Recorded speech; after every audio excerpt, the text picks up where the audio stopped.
We're on 59th Street, and the founder is finishing the pitch. The fire alarm goes off. So he finishes a pitch on the middle of 59th Street, and without missing a beat, convinces us at the end of the hour-long pitch to invest. And to seal the deal, we ended up going for a jog in Riverside Park and kind of finishing everything out and realizing that we had some things in common and made sense doing the deal.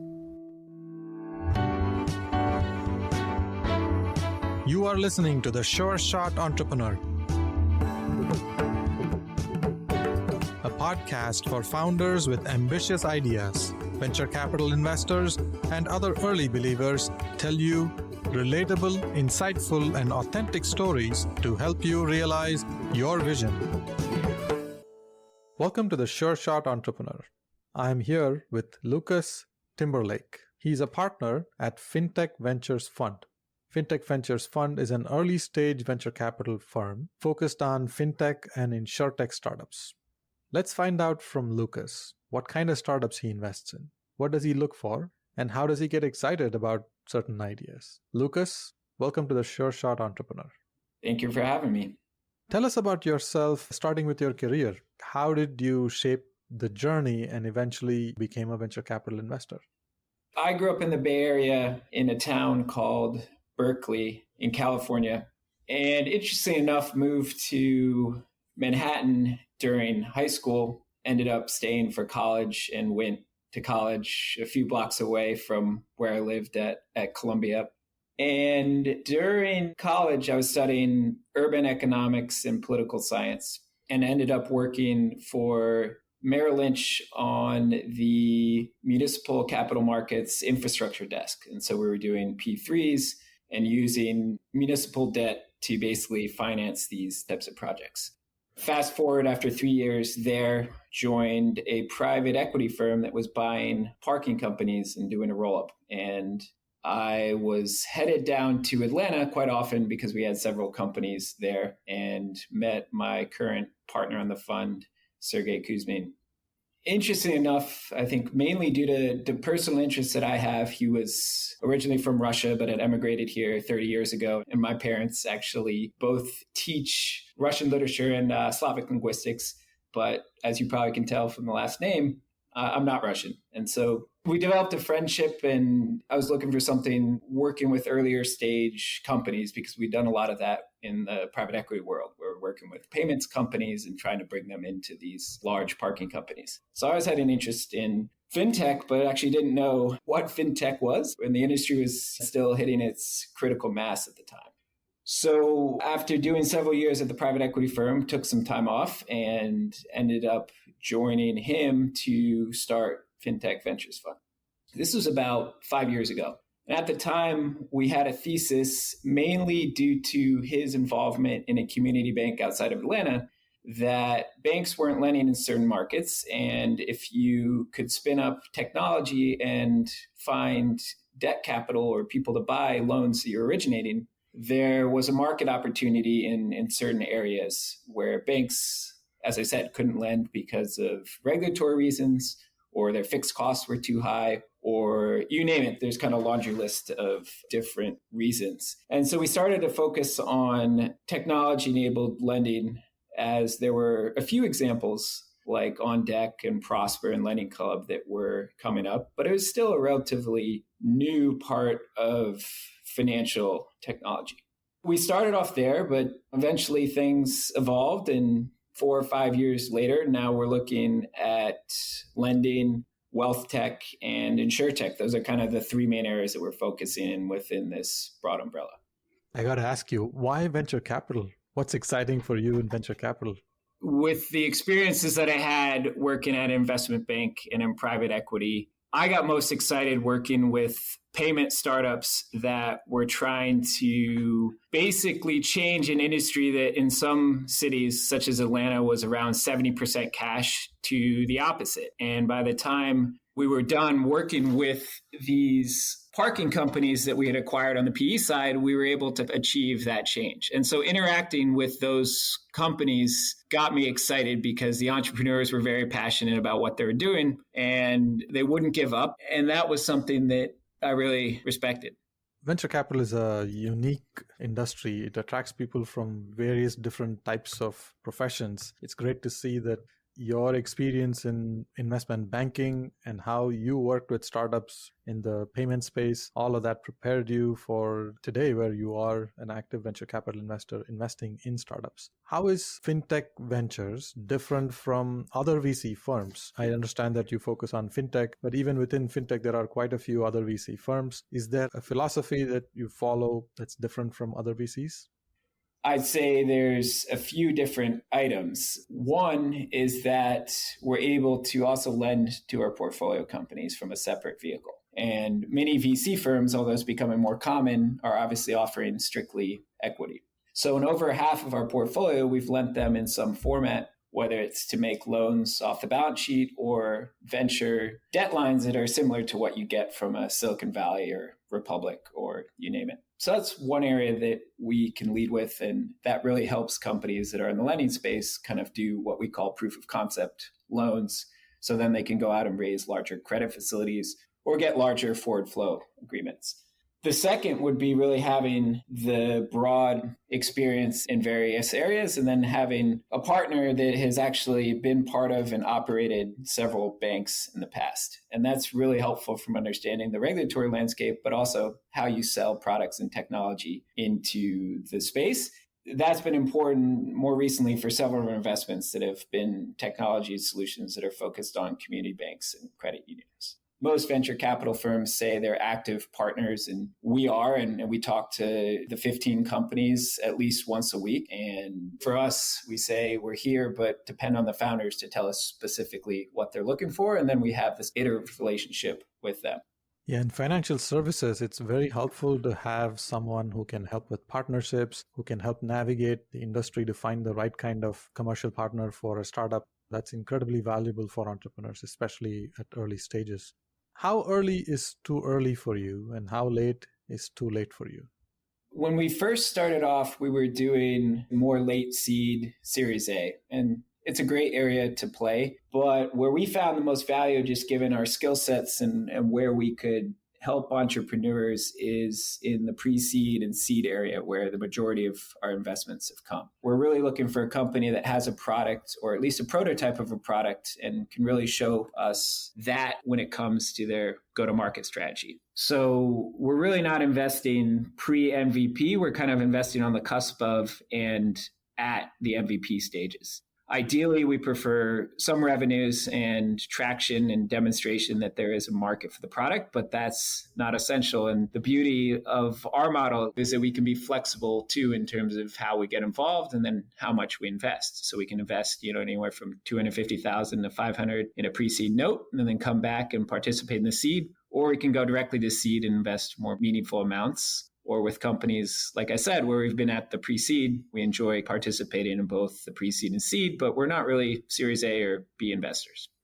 That's very helpful. Thanks for that description. Let's take an example of one of your recent investments. How did you meet the entrepreneur? Can you talk about the first meeting? What got you excited in that meeting? When did you feel like, oh, this is really interesting and I want to learn more? Yeah, I actually have a pretty interesting story on one of our most recent pre-seed investments. And I think it also shows how you can interact with VCs and other people in their network and get a deal done. We recently invested in a company that allows you to fractionally invest in wine. And we're introduced to the founder at least 5 months ago through another venture capital firm because it was too early for them, but they liked the idea. So it came through a strong introduction. But after speaking to the founder, I could tell he was onto something, but didn't yet have deals that he had done for this platform. So he's basically taking wine and securitizing it, essentially. Had put it aside, but not due to lack of interest. And he was very proactive about following up in terms of keeping me abreast of the progress. But what he also did that I really respected was get in touch with two founders that we had in the similar space. And he had a shared alumni connection with one of them in terms of the undergrad school that they had gone to. And he got him in front of him both for meetings. And they were so impressed that they kind of back channeled to me and told him that they really liked what he was doing. And that's always helpful to have founders that we obviously have spent a lot of time developing relationships with in our portfolio come back to us and either give us introductions or feedbacks on companies that we're looking at. Fast forward several months later, when he's gotten some more traction, he comes and we're on 59th Street at my partner who's in town from Atlanta's hotel. And he's finishing the pitch and the fire alarm goes off and becomes too loud at one point to basically finish as we're walking out. So he finishes a pitch on the middle of 59th Street, busy area in New York, and without missing a beat, convinces us at the end of the hour-long pitch to invest. And to seal the deal, we ended up going for a jog in Riverside Park and kind of finishing everything out and realizing that we had some things in common and made sense doing the deal. I've heard of unconventional pitch stories, but this one is very interesting. The entrepreneur pitched to you in the middle of a street. Yeah, and then finish it on a jog, although there is one that I forget the name of the VC in New York and have yet to have been, but they actually do a pitch and run series. And then there's also someone, I think, in LA that has an insurtech meetup that is also done on the fly, no pun intended, while people are running. So It's, I guess, more common than you might think, but, just an interesting anecdote that comes to mind in terms of a recent deal we've done. What do you ask these entrepreneurs, especially in the first meeting? What information are you looking for?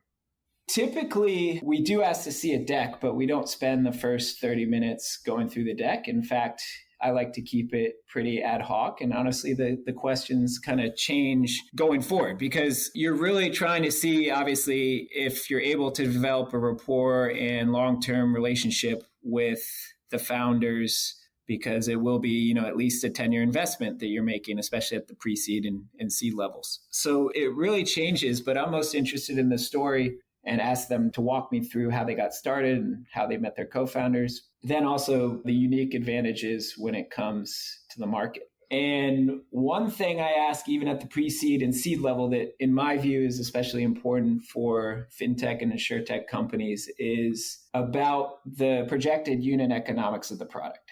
And a lot of times founders will say, well, I don't know because we're pre-launch. And I counter with that now at this point, there's enough information out there in terms of S1s or even anecdotal quasi-public information that you should be able to figure out what your CAC might be, at least to a certain range. And you probably are going to know what your loss rates will be at scale, just given incumbents, for instance, in insurance. Maybe there'll be a certain degree of variability in that, but you should be able to estimate your unit economics initially and then what they would be at scale and be able to present those eloquently. And a lot of times I've found founders in lending and starting MGAs, they don't yet have a grasp of that. And that's very important to us because in those types of businesses, you want to be profitable on a per unit basis because lending and insurance, you have to be profitable at some point in time or else your business is not going to succeed. Obviously, you're raising venture capital to fund your losses on a G&A basis, but we like to see a true path to profitability on a unit economic basis. I mean, going forward, we like to move pretty quickly if we can to customer feedback and try to find someone in our network that would independently assess the company, but someone in our network that would actually be a potential customer of the company, not someone that's just an industry expert that could say yes or no, or here's what I think. We try to make it a mutually beneficial relationship as well. I see that you look for specific information, especially how well developed the thesis is, focusing on unit economics and all of those things. Some entrepreneurs tend to have a fully baked story. They've thought through all these scenarios. And some others are in the early stages of forming their ideas. They may have thought about some of those possibilities, but they may not have detailed answers for everything. How well baked do you like to see these ideas? Maybe you can give an example of how one company showed up and what did they have at the first meeting and the second meeting? Yeah, that's a great question. I like my stakes on the rarer side, but in terms of stakes when it comes to pre-seed investing, I think that's tough because you're comparing them maybe to their peers at the pre-seed stage, but you're also comparing them to Series A and B companies and beyond on a relative scale as well in terms of where they are, because they're going to have to raise multiple rounds in order to be successful. In terms of what we're looking for, I'd say it's a co-founder with at least some form of tech or having identified a technology they can white label to go to market relatively quickly. On the insurance side, too, we typically don't invest unless they've secured reinsurance capacity. One company that we invested in recently at the pre-seed level, we had first met at insurtech Connect in 2019, but they didn't yet have reinsurance capacity lined up as an MGA, and we're working on it. And we only invested in the last 3 months.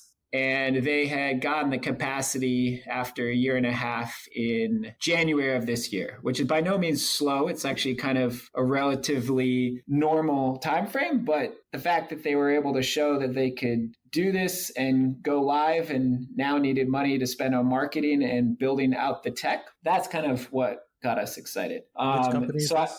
It's called StartSure. It's in the small business insurance space. So I'd say, especially with insurance and lending companies, it's a little less cut and dry in terms of the when you invest and the stages as well, because it does take several years of blood, sweat, and tears to get these types of companies off the ground. Whereas if you're developing a software company, you can build and ship product pretty quickly. But when you're trying to go out and get the reinsurance capacity and get the lending capital to make your first loans, that can be a quite arduous and long process. And we want to make sure that the founders are able to make it through that as well.